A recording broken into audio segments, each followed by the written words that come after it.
Conversar agora com o vereador de Belo Horizonte, integrante das comissões de mobilidade urbana, orçamento, finanças e estudo de contrato de ônibus da capital, Pablo Almeida do PL. Vereador, seja muito bem-vindo pela primeira vez aqui à nossa bancada do Start 98 News e a 98 News. Como vai? Tudo bem? Tudo certo, Guilherme. Melhor do que eu mereço. Obrigado pelo convite. Laura também. É uma honra estar aqui com vocês. Então vamos começar a nossa conversa e eu queria tratar primeiro de projetos, porque a gente está aqui basicamente em busca de boas soluções para a cidade e dos temas que estão sendo discutidos lá na Câmara Municipal. Tem um ponto específico que vai resvalar na mobilidade, que nós vamos abordar bastante aqui nesse nosso papo, que tem a ver com a criação do Smart BH. E como segurança pública está umbilicalmente ligada ao funcionamento da cidade, ao funcionamento da mobilidade também do município. Tem um projeto de lei que está lá colocado na casa com a ideia de criar o Smart BH. A gente já viu algumas iniciativas, por exemplo, quando o candidato a prefeito Bruno Engler, deputado federal, deputado estadual, aliás, esteve em São Paulo para acompanhar como funciona. O prefeito Álvaro Damião recentemente também esteve em São Paulo para acompanhar e para entender como funciona, agora em Israel também para acompanhar e entender como funciona, todos eles nessa mesma lógica. O que este Smart BH que está tramitando na Câmara tem de diferente ou ele é a mesma coisa que estamos tratando por lá, Paulo?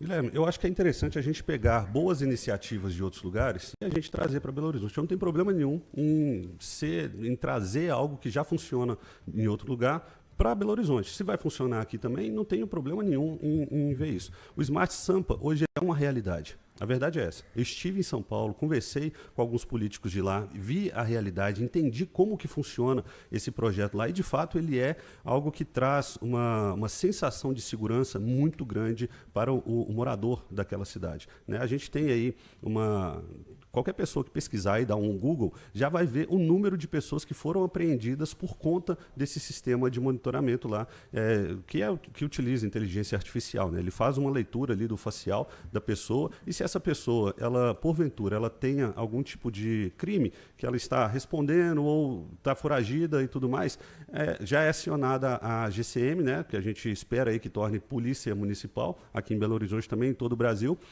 Contem comigo nesse sentido aí também para fortalecer a segurança pública nesse sentido e já gera esse alerta e essa pessoa ela já rapidamente ali já tem uma abordagem a essa pessoa e essa pessoa vai cumprir por aquele crime que ela cometeu, vai pagar por aquele crime que ela cometeu. Então essa é uma inovação, uma iniciativa que eu acredito ser muito positiva para Belo Horizonte, né?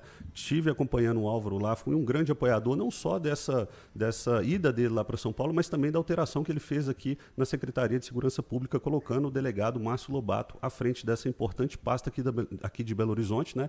Para toda a cidade e também lá na Câmara nós criamos a Comissão de Segurança junto à Administração Pública, que vocês sabiam que não existia anteriormente uma comissão de segurança propriamente dita na casa. Ou seja, hoje a gente está demonstrando, através do Legislativo, que a segurança é uma pauta extremamente importante, através do Executivo. Nessas modificações, não concordo com tudo que o Álvaro tem feito ali na Prefeitura, né? Nós não estamos ali, a bancada do PL não está embarcada ali na base da Prefeitura, mas algumas mudanças pontuais, assim como essa, na segurança, sou extremamente a favor. E o Smart BH, eu acredito que vai ser um benefício completo, não só para a Prefeitura trazendo essa inovação, mas também para todo cidadão de Belo Horizonte. Mas pela proposta e considerando a estrutura que já existe do COP BH, né, esse centro de operações que funciona exatamente nesses momentos de grandes eventos, de uma observação mais macro da cidade, é preciso adquirir novos equipamentos, vai ter que ser necessário feito algum investimento e vocês já mapearam quanto ou com a estrutura existente da Prefeitura você aplica esse conceito do Smart Sampa em BH? Não, tem de fato a ver algumas alterações no equipamento. Tá? O equipamento que está presente hoje, ele não consegue fazer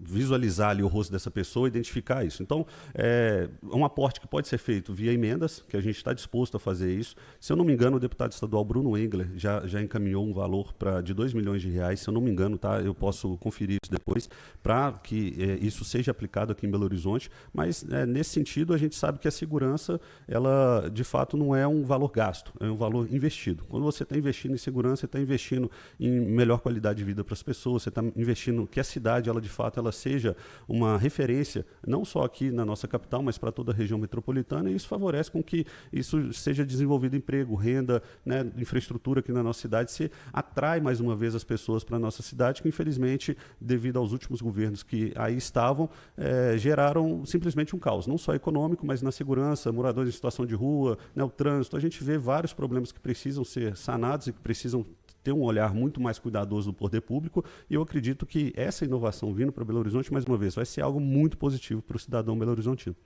Ainda falando sobre mobilidade, vereador, vamos falar sobre a regulamentação do transporte de moto por aplicativo. É um ponto que é sensível porque acaba mexendo com o trabalhador que está numa categoria quase de empreendedor aqui em Belo Horizonte, por não ter essa regulamentação.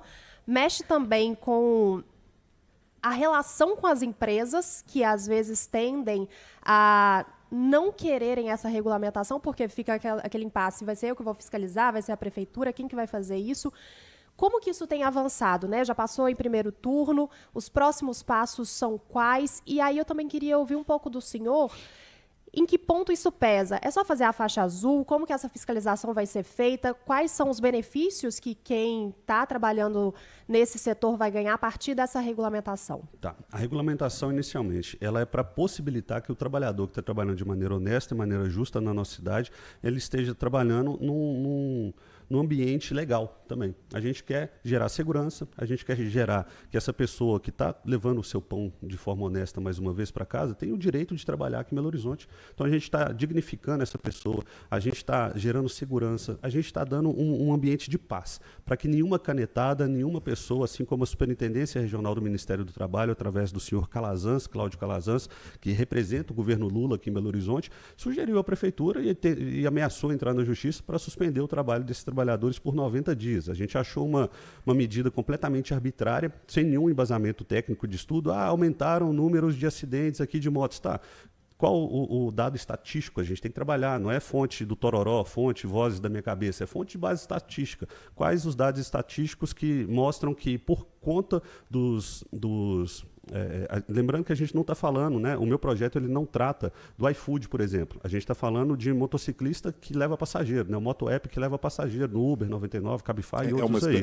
Para tentar usar uma palavra mais no português, é um mototáxi, né? Um mototáxi, como se fosse, né? Um mototáxi, só que via os aplicativos, né? Então, quando a gente fala de regulamentação, a gente está tratando dessa categoria em específico.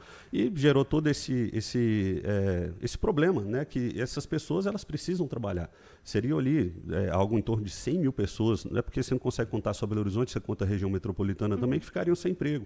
E aí, qual que seria a solução? O Ministério do Trabalho tirando o emprego dessas pessoas, sem base estatística, enfim, eu achei no mínimo arbitrário e muito incoerente essa decisão. A gente partiu para cima de fazer esse projeto, montamos esse projeto a 4 mãos, eu conversei com o executivo, conversei com os motociclistas, com várias lideranças da categoria, conversei com a Casa Legislativa, alguns outros vereadores que nos apoiaram e também com as plataformas. Então a gente teve esse tato de fazer esse projeto a 4 mãos. Passou no primeiro turno, com ampla maioria, né? Nós tivemos 39 votos ali a favor pela regulamentação, e agora, no segundo momento, veio um substitutivo da prefeitura. Como que a gente está fazendo? A gente está conversando sobre esse substitutivo. Já identificamos algumas coisas que vão, de fato, inviabilizar o trabalho aqui na cidade. Já contei isso para a prefeitura, tive uma reunião semana passada com o secretário de governo, depois de ter conversado com as plataformas e com outras lideranças também dos motociclistas. Então, assim, a gente está conversando muito, fazendo o que, na minha visão, o projeto de lei tem que ser feito. Não é da minha cabeça, não sou eu que estou montando esse projeto sozinho, estou conversando com todos os setores que estão envolvidos para que de fato essas pessoas sejam amplamente atendidas. Você tocou aí no ponto sobre a faixa azul, a gente não contempla dentro desse projeto a questão da faixa azul, apesar de eu sou muito a favor de ter a faixa azul aqui em Belo Horizonte. Eu acho que em todas as cidades que foram implantadas, lá em São Paulo, por exemplo, né, quando eu estive lá vendo a questão do Smart Sampa, sobre a sincronização semafórica, enfim, vários outros projetos, a gente também viu a questão da faixa azul. E, de fato, onde ela é aplicada, o número de acidentes diminui drasticamente. Ou seja, a gente precisa trazer mais uma inovação, né, de outra cidade aqui para Belo Horizonte. A gente não precisa, mais uma vez, ser pioneiro em tudo, mas aquilo que está funcionando em outros lugares, a gente pode trazer também, assim como outros lugares pegam aqui algumas coisas que funcionam aqui da nossa cidade e levam. Isso é normal. Onde exatamente, vereador, há esta diferença? Eu queria que você pudesse mencionar do substitutivo para o seu projeto? Eu vou citar uma questão que eu sei que ela sempre é problemática na hora de fazer regulamentações. Quem fica ou quem concede eventualmente uma permissão ou quem faz uma fiscalização daquele determinado serviço. Há outras, por vezes, que estão relacionadas à segurança, que diz, no caso de um acidente, quem responde por isso? Tem solidariedade? Não tem daquela pessoa que é o transportador? Neste caso do projeto substitutivo com o seu, onde estão, ou pelo menos mencione por gentileza, um entrave até esse momento? Tá. Primeiro, fiscalização parte do executivo, né? As plataformas elas têm que fazer, obviamente, o executivo tem por premissa, fiscalizar as próprias plataformas para ver se elas estão adequadas dentro daquilo que está dentro do escopo da lei. Assim como os motociclistas também têm que dar uma resposta, um retorno com base naquilo que está dentro da lei. Uma das coisas que a gente tem conversado com a Prefeitura, por exemplo, é que eles colocaram lá a mínimo de 21 anos e tem que ter 2 anos de carteira. O EAR já sanaria esse tipo de coisa, que é aquele documento que exerce atividade remunerada, né? Então, o motociclista que está trabalhando, ele ter esse documento já sanaria esse tipo de problema. A gente já colocou isso. Tem algumas outras questões que ficariam inviáveis. Por exemplo, eles colocaram lá no substitutivo que as plataformas elas têm que fornecer todos os equipamentos de segurança, além de coletes, o mata-cachorro que fica embaixo da moto para proteger a moto de uma eventual queda, e o capacete. Isso inviabilizaria, por exemplo, porque você tem ali cerca, eu disse 100 mil pessoas, você vai pegar aí R$100 cada mata-cachorro, R$150, se você for escalonar isso, fora a inflação, né, oferta e demanda, na hora que você joga isso lá, 100 mil pessoas vão ter que comprar, e isso acaba inviabilizando para a própria plataforma ou também para o motociclista, no seguinte sentido. Todo mundo usa o carro Uber aí, que às vezes vai lá, daqui até determinado ponto vai dar R$20. Você vai de moto, vai dar R$10. A pessoa, pela agilidade, pelo serviço ser mais barato, fica mais em conta. Você fala assim, vou ir e tudo mais, sem nenhum tipo de problema. Mas quando você vai gerando esse tipo de ônus para as plataformas e também para o motociclista, isso acaba ficando inviável, porque eles vão repassar isso para o consumidor. Ou seja, aquela corrida que era R$10 vai passar a ser 15, vai passar a ser 20, vai estar competindo diretamente com o carro ali do Uber, enfim, vai de fato inviabilizar. E o que a gente colocou ali de sugestão é que em alguns momentos houvesse essa distribuição, né, de capacete, de antena, do próprio colete para essas pessoas. Mas também é difícil. Eu, por exemplo, eu tenho carteira de moto. Se eu quiser entrar agora numa plataforma, eles seriam obrigados a colocar na minha moto todos esses itens. E eu posso entrar na plataforma hoje e sair amanhã.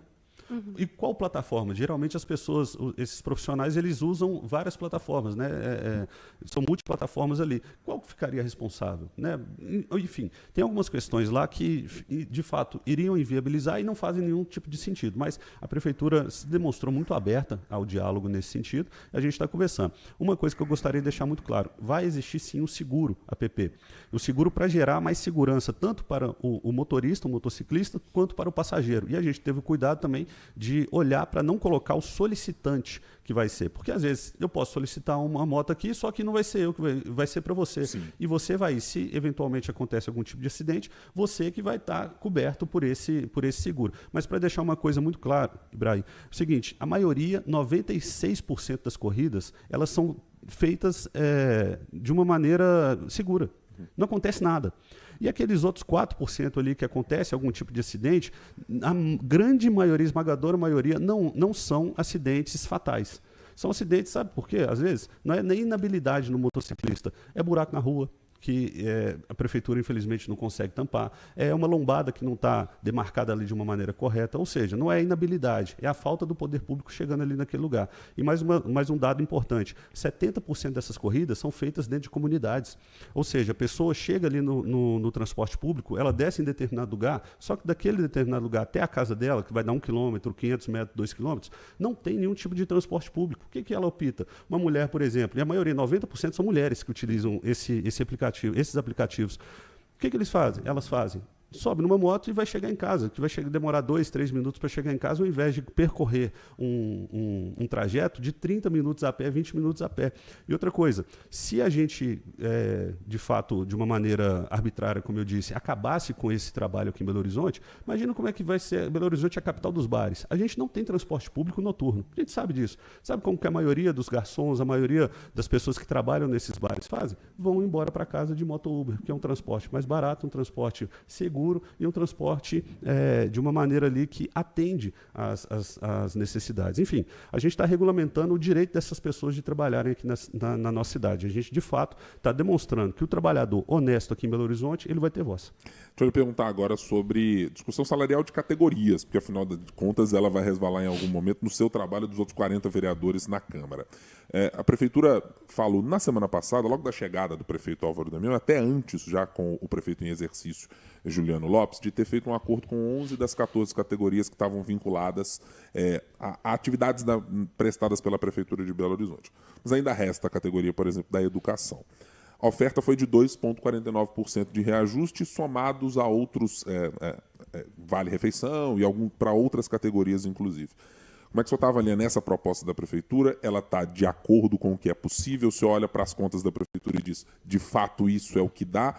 Ou ainda é possível e terá alguma mudança tanto nesse valor quanto nos outros benefícios que podem ser acoplados pela Câmara? Na minha visão, o profissional, por exemplo, da educação, ele deveria ser muito mais valorizado na nossa cidade. Muito mais. O que a gente vê aí, e eu não digo só na questão financeira, eu digo na valorização do profissional de fato. Infelizmente, a gente não tem tido isso, mas não é só aqui em Belo Horizonte, é no Brasil de maneira geral. A gente está vendo aí os repasses do governo federal para as universidades, por exemplo, que caíram absurdamente. Não está tendo comida no bandejão das universidades federais. Não está tendo o mínimo de estrutura. Inclusive, o pessoal da UFMG estava fazendo manifestações ali na Praça da Estação. A gente viu recentemente agora lá de medicina, eu acho que foi, que eles fizeram também manifestações, ou seja, cobrando o poder público, de fato, por melhorias estruturais e melhorias significativas, né?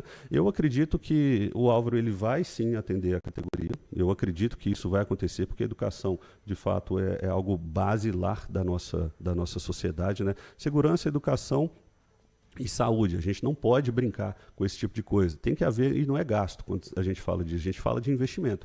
Eu acredito que esses profissionais eles têm sim que ser valorizados. Pelo que me parece, né, o Álvaro, no dia que ele desceu, ele já marcou uma conversa com os sindicatos ali, falou que vai alinhar nesse sentido, e a gente está aguardando que seja uma proposta de fato viável para que essas pessoas elas continuem exercendo um trabalho bom aqui pela nossa cidade. Vereador, queria lhe perguntar sobre uma iniciativa que surgiu na Câmara há 2 semanas, mais ou menos, e que foi popularmente batizado, inclusive por nós, jornalistas, quando vimos exatamente a maneira como isso foi feito, que foi a ideia de um grupo de parlamentares ser anti-pautas caça-likes. E disseram, olha, nós estamos lançando uma frente parlamentar com essa ideia. O que define exatamente o que é uma pauta caça-like? Como é que vocês receberam isso? O senhor está se vendo enquadrado nesse tipo de pauta? O senhor não está exatamente dentro dessa comissão. Como é que essa discussão foi recebida dentro da Câmara Municipal? Eu acho que cada parlamentar tem o direito de criar frente, de participar, né, do que quiser lá dentro da casa. O regime é democrático, né, eles têm essa perspectiva. Eu não me sinto de forma alguma ofendido ou atacado por essa frente, eu particularmente. Eu sou o vereador que mais protocola ofícios na Prefeitura. Eu tenho um dado da Prefeitura que diz que 80% da produção legislativa, no sentido de ofícios, né? Ou seja, o que é o ofício, para quem em casa não está sabendo? Buraco na rua, poda de árvore, qualquer tipo de demanda nesse sentido, precisa de melhoria nisso daqui, nisso aqui. O meu gabinete é o que mais protocolou esse ano. Nós já fizemos mais de 3.000 solicitações para a Prefeitura. Tem muitos vereadores aí que até estão dentro dessa frente que não fizeram 1/3 disso, 1/5 disso. Mas, enfim, é o direito deles de participarem disso daí. Como eu disse, a democracia ela é aberta para isso. Mas eu já protocolei 14 projetos de lei, estamos trabalhando muito por Belo Horizonte. Essas mais de 3.000 solicitações, para pensar, se a Prefeitura resolver, seriam 3.000 problemas a menos para a nossa cidade. Ou seja, eu não me senti de forma alguma ofendido, porque eu sei que meu gabinete, eu não vou dizer que é o mais que trabalha, porque existem muitos vereadores ali, muitos colegas que trabalham muito por Belo Horizonte, mas que, nesse sentido, é o que mais produz, com toda certeza. A gente tem esses dados vindos da própria Prefeitura. Eu recebi ligação, e olha que eu nem sou vereador da base, eu recebi ligação da Prefeitura falando assim, o que é isso que está acontecendo? Vocês estão mandando ofício aqui, e é todo dia, e está chegando coisa nova. Ou seja, no dia que eu recebi essa ligação, eu falei, então, pessoal, vamos responder ofícios aí, porque quando um buraco na rua que a gente manda uma solicitação, e esse buraco ele é resolvido, quem vai cair nesse buraco, caso não seja resolvido, é uma pessoa de esquerda ou de direita. Isso aí não é pauta ideológica, isso aí é uma pauta comum para o bom convívio da população. Então, essa frente que foi criada, mais uma vez, o regime da democracia permite isso, eu estou muito focado no meu trabalho, tenho trabalhado muito, tenho entregado muito, eu acredito que tenho suprido as expectativas dos eleitores que me colocaram ali na casa. Deixa eu perguntar sobre um outro projeto de lei que também está em tramitação, que tem a ver com a fiscalização. O seu projeto de lei 291 de 2025. Ele coloca algumas regras específicas para que o trabalho de fiscalização dos vereadores aconteça, inclusive garantindo que uma quantidade X de assessores parlamentares, de pessoas que são dos gabinetes dos vereadores, possam ir nas determinadas espaços de fiscalização da atuação do parlamentar. A lei que existe hoje não lhes permite fazer uma fiscalização, vereador? O que essa lei terá de diferente se aprovada e por que essa necessidade de criar uma específica para o trabalho de fiscalização? Já não é da função? Já é da função, exatamente. Pessoal de casa, para você que não está sabendo, eu propus aqui na Câmara de Belo Horizonte uma lei que permita que o vereador ele possa fiscalizar órgãos públicos, né, vinculados à prefeitura, irrestritamente, basicamente, mas a gente coloca algumas limitações ali, questões de horário e tudo mais, né? Se a pessoa, por exemplo, ela não tiver lá o responsável, ele vai ter um determinado horário para que possa nos dar o retorno. Por quê? No início do ano, eu comecei a fiscalizar alguns locais e isso foi visto com maus olhos por algumas pessoas, né? Então, eu fiscalizei UPA, fiscalizei obras, eu estive ali na Praça do Papa, entrei lá, fui lá questionar o que estava acontecendo. A gente sabe que a Praça do Papa está ali, talvez o nosso segundo principal cartão postal, e é uma obra que simplesmente não anda. A gente não vê ela evoluindo. Eu já estive, assim como eu já disse, em hospitais, em UPAs, sempre buscando atender a população que me elegeu e cumprir um dos principais papéis que o legislador tem, que é de fiscalizar. A gente está ali na Câmara para propor leis, para fiscalizar e também para barrar maus projetos de leis, né, que infelizmente a gente vê que tem à torta e direito ali dentro da casa.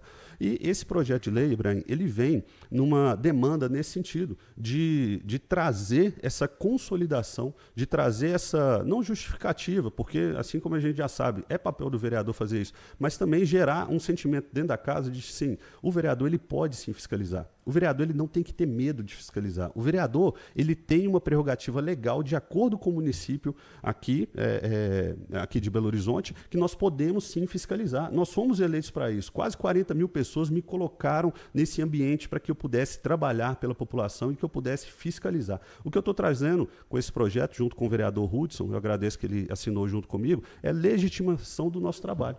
É a gente, de fato, olhar para o vereador de Belo Horizonte e falar assim, ó, vereador, você tem instrumento legal aqui dentro do município também para que você possa exercer o seu trabalho. Mas eu vou fazer uma pergunta que ela ecoa muito nas redes sociais e ela ecoa exatamente no momento em que o senhor teve essa atuação e que outros parlamentares têm.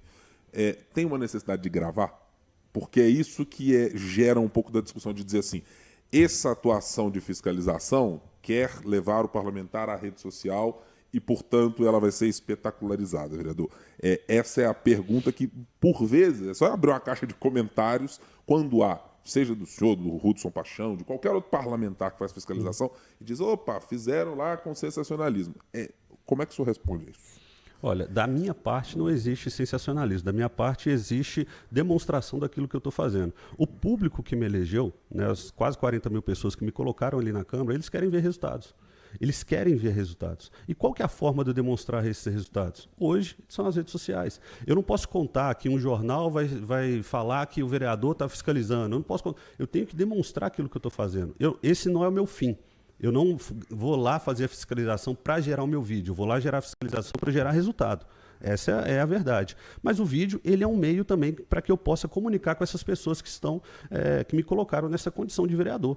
Então, na minha visão, a gente não está gerando um espetáculo, a gente está gerando um conteúdo com base no trabalho que a gente está fazendo. Isso é legítimo, a prefeitura ela faz isso, quando ela está elaborando uma obra, a prefeitura fez uma obra, ela vai lá e filma e mostra que está fazendo uma obra, isso aí não tem problema nenhum. Qual que é o problema de eu chegar nessa mesma obra que a prefeitura acabou de lá mostrar que eles estão fazendo, falar, gente, estou aqui fiscalizando, estou aqui cobrando, estou aqui mostrando que a gente está fazendo. A diferença, muitas das vezes, vai ser que vai ser publicado no perfil da prefeitura e não do prefeito, né? E o meu, eu não tenho um perfil da Câmara à minha disposição. Eu vou lá e publico no meu mesmo. Mas não é, de forma alguma, algo sensacionalista. A gente está trabalhando muito por Belo Horizonte. Eu já falei aqui dos dados, dos números, né? Então, esse é um projeto que a gente está... eu estou muito orgulhoso, na verdade. Não um projeto de pauta ideológica. Se a gente tivesse um prefeito de direita hoje, assim como eu apoiei na última campanha, eu pautaria esse mesmo projeto para que os vereadores de esquerda pudessem lá fiscalizar. A população está querendo isso, está querendo que o vereador ele exerça o seu mandato e consiga, com todos os meios ali dentro da lei, fiscalizar o executivo. Essa é a nossa prerrogativa. É isso que eu estou gerando dentro da casa. Eu estou dando mais força para a Câmara. Pode chegar amanhã eu ser prefeito, pode ser o Nicolas ser prefeito, pode ser o Bruno ser prefeito, qualquer um de direita vai ter essa oportunidade dos vereadores de esquerda de fiscalizar.